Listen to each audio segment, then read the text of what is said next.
everybody. Welcome to the podcast, What's the Finish? Today I have a very special guest. First of all, my name is David Afariat. If you don't already know, I'm the owner and president of Avid Vines.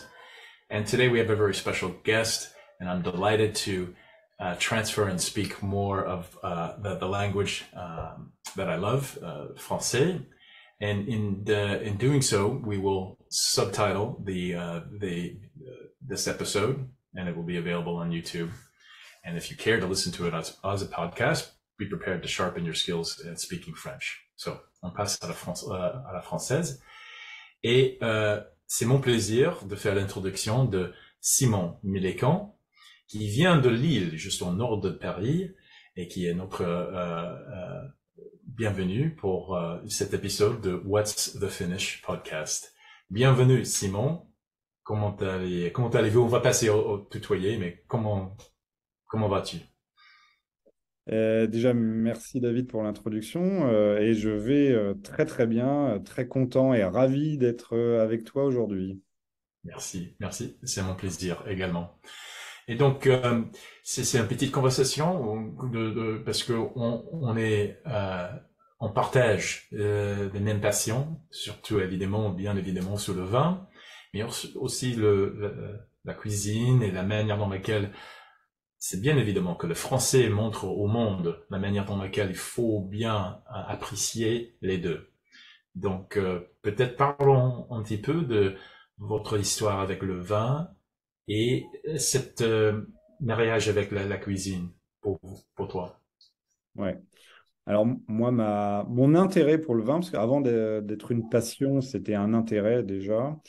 C'est venu tout simplement avec la naissance de ma fille, ma première fille. Donc j'ai deux filles. Bravo, moi Euh, aussi. Voilà, ma première est née en 2015, donc elle a 8 ans maintenant. Et en fait, je connaissais assez peu le vin jusqu'à présent, jusqu'avant. Et j'ai voulu en fait tout simplement avoir du vin qui marquait son année de naissance, que je pourrais ensuite ouvrir pour ses 10 ans, pour ses 15 ans, pour ses 20 ans. Enfin, avoir quelque chose que je pouvais partager avec elle. Il y a assez peu de choses finalement qu'on peut acheter au moment de la naissance de quelqu'un, le conserver dans le temps et le partager avec une personne qui nous est chère. Et moi, en l'occurrence, c'était ma fille. Et donc, c'est comme ça que c'est parti avec la volonté d'acheter des vins du millésime 2015. Sauf que quand on va dans le rayon vin en France, chez des cavistes ou dans des supermarchés, on a un rayon très très large et c'est très difficile de savoir quel est le vin qui peut me convenir et quel est aussi un vin qui peut se garder dans le temps. Je pensais initialement que tous les vins pouvaient se garder 10, 15 ans, 20 ans, 30 ans. C'est complètement faux. Enfin, maintenant, j'en ai Ouais, fait l'expérience. c'est ça. C'est pas évident. Même bien que c'est millésimé, c'est pas nécessairement que ça soit durable pour des années. Non, non, effectivement, il y a des vins qui sont justement faits pour être bu jeunes, des vins qui sont faits pour être bu vieux. Et donc, en comprenant ça, j'ai voulu... L'extrême, en fait, c'est comme le Beaujolais nouveau. C'est millésimé, mais Exact. bien évidemment, c'est quelque chose, on le boit juste après le vendage et on oublie Et on après un oublie. an. C'est ça. Exactement, et on oublie. Et moi, ma démarche, elle était d'identifier les vins que je pouvais garder très longtemps. Donc, c'est comme ça que c'est parti. Ouais. Et ensuite, ça s'est développé finalement assez rapidement, enfin, cette passion pour le vin, puisque, alors, la France, on a la chance d'avoir beaucoup de vignobles, beaucoup de vignerons, beaucoup de cépages, beaucoup d'appellations.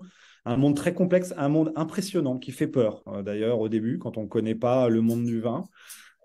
Et donc, ça a été important, moi, très rapidement, d'aller voir des cavistes, d'aller voir des gens experts qui pouvaient justement m'accompagner dans mon cheminement. Donc, j'ai franchi la porte de cavistes qui m'ont accompagné finalement dans mes connaissances et dans mon cheminement. Et moi, j'insiste beaucoup pour ceux qui veulent démarrer dans l'univers du vin. Euh, Ça, il faut taper juste là, sur là, parce que c'est très important, même pour les Américains qui apprécient le vin sur place. Le vin, d'où ça vient et le lieu où c'est produisé. C'est-à-dire, pour les Américains, c'est plutôt l'État de Californie, peut-être Oregon et Washington aussi. Vraiment. Donc, il y a une plus grande appréciation.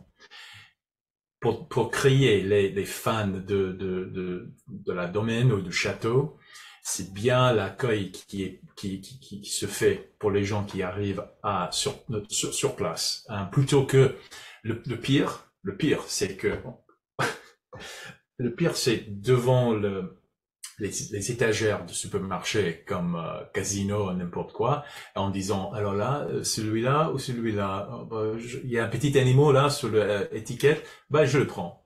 Ça c'est le pire. Oui. Après, oui, donc juste c'est pour noter, même pour les Américains, les gens qui nous entendent, c'est la manière dans laquelle s'accélérer l'appréciation pour le vin, c'est de voyager, c'est d'y aller et vraiment tirer toute l'atmosphère et la scène et les vignobles là. Et ce que tu dis, c'est très juste parce que du coup, après avoir été voir des cavistes, j'ai fait mes vacances suivantes après la naissance de ma fille en 2016 en Bourgogne. J'ai voulu du coup aller découvrir, aller au contact des vignerons et je suis allé en vacances à Vaune-Romanée. Je ne sais pas si vous connaissez la Vaune-Romanée, là où il y a notamment, j'étais tout près de la domaine de la Romanée-Conti, qui est un des domaines iconiques en France, mais je pense même dans le monde entier. Et donc, je suis allé au contact justement des vignerons pour comprendre leur métier, pour comprendre leur vin. Et donc là, j'ai découvert tout un univers que je n'imaginais pas. Et ils m'ont transmis une passion, en fait. Simon, tu es certainement sur comment on dit, la route de la vitesse, hein. C'est-à-dire, je suis pas, je gêne pas les vignerons qui sont moyens.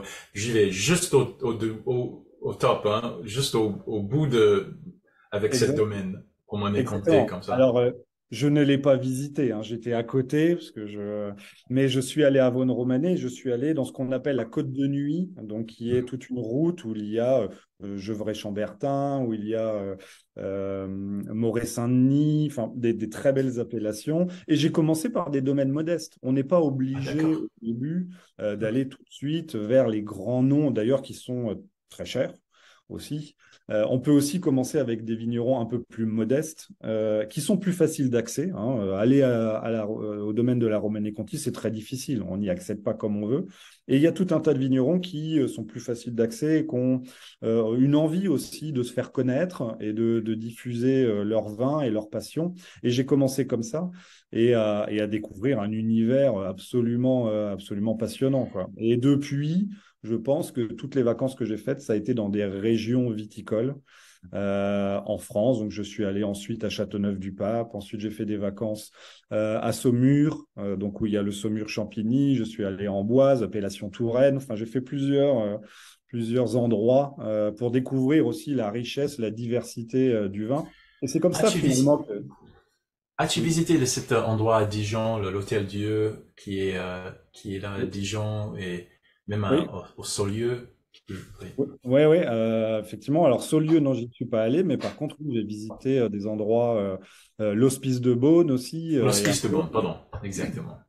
oui, donc je suis allé à l'Hospice de Beaune pour visiter, qui est un superbe endroit. C'est des très belles régions, en plus d'avoir du vin, parce que ma compagne et mes enfants ne sont pas passionnés de vin autant que moi. Donc, Ah, on a trouvé une combinaison qui ravit les deux, une passion pour le vin et puis une passion aussi pour le voyage et puis pour la découverte des très beaux endroits de France. Donc, oui, oui, on peut concilier les deux et que ça plaise à tout le monde. ça, c'est super.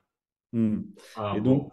donc voilà, donc j'ai eu un cheminement comme ça, ma passion, elle a été vraiment développée grâce aux cavistes, hein. J'insiste vraiment sur ceux qui connaissent le vin, qui vendent le vin, qui commercialisent le vin, mais qui ne le font pas uniquement à des fins financières, bon, bien sûr aussi pour des objectifs financiers, mais avant tout aussi par passion. Oui, par passion. Ils m'ont donné énormément envie et du coup, j'avoue que c'est une passion qui est dévorante maintenant et qui m'occupe beaucoup. C'est super. Oui, ça gratte, hein, que ce soit la musique, que ce soit l'art. Si c'est le vin, on a la tendance de plonger là-dedans, plonger de vraiment à la base et pour apprécier. C'est-à-dire pour chaque artiste, c'est même pas une critique, mais il y a les gens qui veulent apprécier tout le procès et la manière pour arriver à expression de créativité, cette expression de passion. Et Bien donc sûr. là, on a besoin des deux. On peut pas être un artiste sans les gens qui sont avec les gens qui l'apprécient. Et donc, Bien sûr. Non, non, et puis surtout, pour aussi appuyer sur ce que tu dis, moi, finalement, cette passion, c'est 5%, 10% de dégustation, et tout le reste, c'est de l'échange, c'est du partage, c'est de la lecture, c'est du rencontre avec les ouais, vignerons. ouais, bien Euh, sûr. la passion pour le vin, c'est pas uniquement boire. Alors, boire, C'est c'est ça. c'est aussi important, il y a la dégustation qui est importante, mais c'est plus que ça, en fait, une passion pour le vin. Et c'est aussi, j'ai fait des belles rencontres grâce à ça. Enfin, c'est beaucoup plus pour moi le vin que uniquement quelque chose qu'on boit. Donc, question 2015, c'était l'année de naissance de ta première fille. La deuxième fille était née à quelle année? En 2021, Ouf. en 2021, donc c'est beaucoup plus récent. Donc 2015, en France en tout cas, une belle année solaire avec des vins très intéressants. 2021, année très très compliquée, très pluvieuse, de la grêle et du coup beaucoup moins de rendement et des vins parfois plus compliqués à lire. Donc j'ai Surtout à Champagne, deux, hein. Ouais, c'était pas un ouais, bon Champagne. moment. Ouais. Champagne très compliqué, la Bourgogne très compliquée, très peu de rendement, des vins parfois un peu maigres.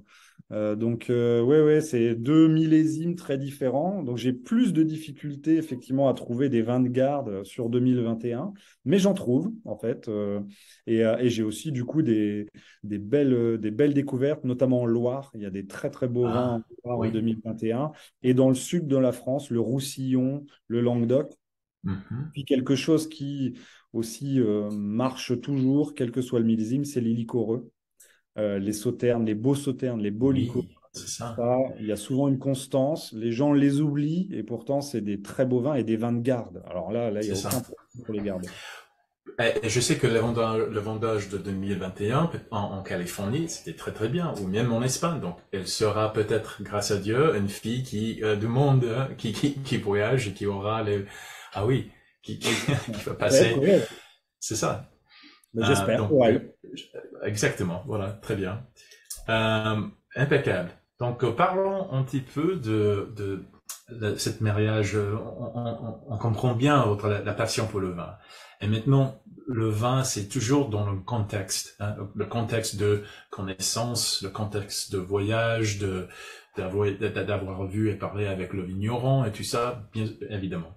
On a parlé Oui, de tout ça. Mais maintenant, on arrive à la cuisine, c'est-à-dire le mariage de le vin et la cuisine.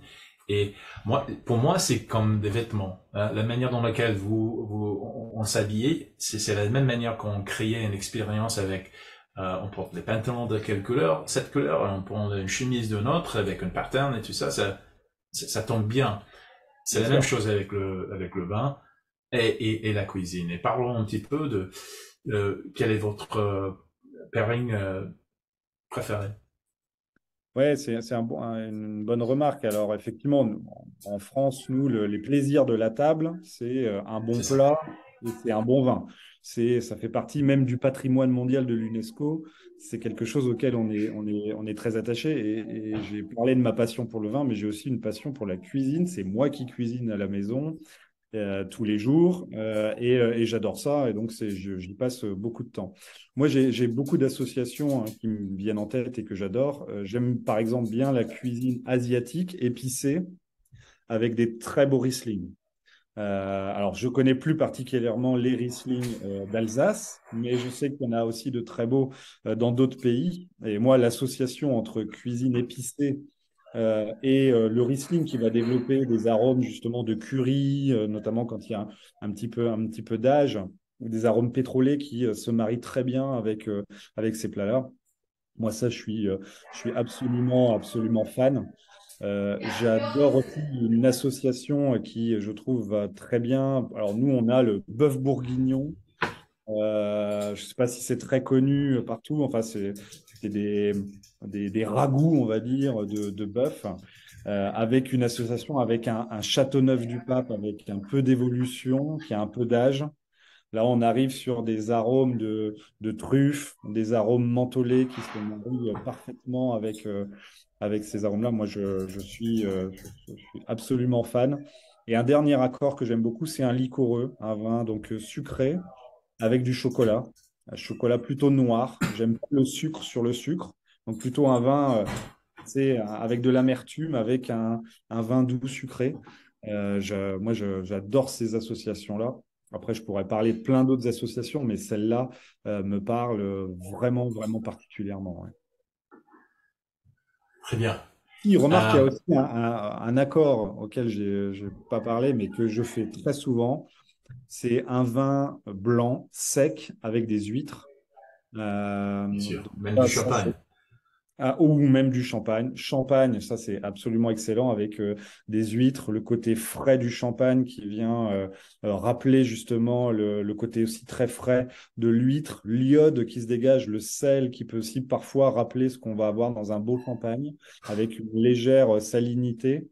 Ou des vins blancs type un muscadet ou des beaux vins blancs de Loire qui aussi C'est rappellent ça. cette salinité et cet accord marche très très bien et ça c'est explosif en bouche. Ah ben, Quand il fait chaud, ouais. c'est absolument incroyable. Ah ben, tu chantes là. C'est la musique, hein. C'est vraiment la musique, ce que tu décris. Bravo. Moi, j'ai un fan maintenant. J'ai le petit fan qui devient un grand fan après tout ça. C'est super. Moi Euh, aussi. oh là là. Pour moi, juste pour, nous, on importe un très bon premier cru champagne au rose, brut au rosé. Ok, Et ça vient avec plein de choses. C'est super avec des yeux, un œuf, une omelette et tout ça. bien Et sûr. même une omelette avec le anat. Anat?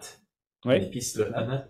oui, Oh oui. là là! Juste un Ouais, touche, un petit, mais avec le rosé, et c'est pas quelque chose, au début on pense, mais cette combinaison, comme tu as expliqué avec la cuisine asiatique et les Riesling, oh, c'est incroyable ça.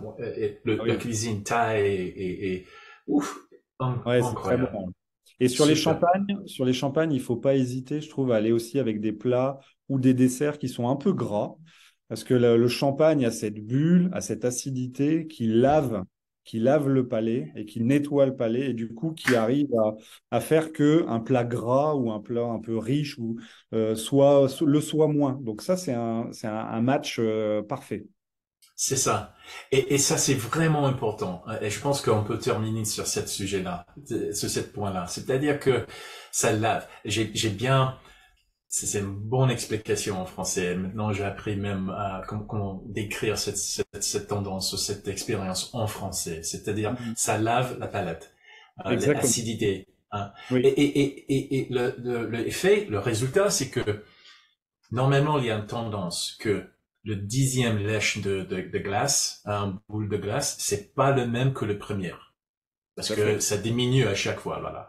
Mais Oui. si tu lèves la palette comme ça, le 10e, c'est à peu près comme le premier. Parce que la palette est lavée grâce à l'acidité de champagne. Et que ça soit un boule de glace, ou bien même avec comment dire, un steak au poivre. Avec du Mhm. champagne, on peut rafraîchir la palette avec chaque petit morceau comme ça. C'est Tout à vraiment fait. très important. Ouais, Ouais, ouais, ça, l'acidité. ouais, il faut y penser à ça, effectivement, comment accorder. Je pense que ce genre de critères, c'est vraiment à connaître pour trouver le bon match. Mais ouais, ouais, je suis d'accord. Bon, bah, Simon, c'était vraiment un grand plaisir pour faire cette petite excursion, cette petite dialogue. J'espère bien euh, que tu considères de retourner après un peu de temps.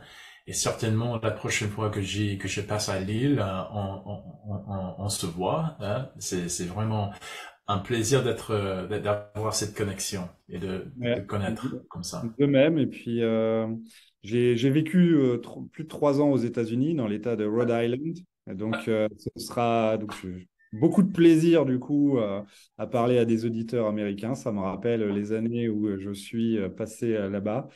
Où j'étais à Woonsocket, exactement, dans l'État de Rhode Island, qui est une petite ville, pas très connue, mais j'en ai gardé beaucoup de souvenirs et j'aime beaucoup les États-Unis et j'ai adoré visiter notamment Boston, qui est une ville que j'ai beaucoup aimé vivre. Ah oui, quelle ville Boston. Et Rhode Mm. Island, est-ce qu'il y avait une similarité entre Rhode Island et Lille? Non? Peut-être? Non, pas tellement sur Rhode Island et l'île. Par contre, moi, avant d'habiter à Lille, j'ai vécu dans des endroits qui ressemblaient un petit peu plus à l'État de Rhode Island. C'est vrai que l'État de Rhode Island, c'est un État qui n'est pas forcément très connu dans le monde entier. C'est un petit État. C'est un État qui est très rural. Et donc, j'ai reconnu un peu un mindset de très rural, de beaucoup de convivialité. On n'est pas dans des grandes villes, donc les gens se connaissent assez facilement. Et j'ai découvert une autre Amérique, une Amérique très différente de celle nous, on peut voir les Français de manière très loin, parce que pour nous, c'est Los Angeles, c'est New York, la ville qui ne dort jamais. Et là, au final, il y a une Amérique qui est finalement un peu comme nous. C'est ça, Donc, oui. c'est ça, super.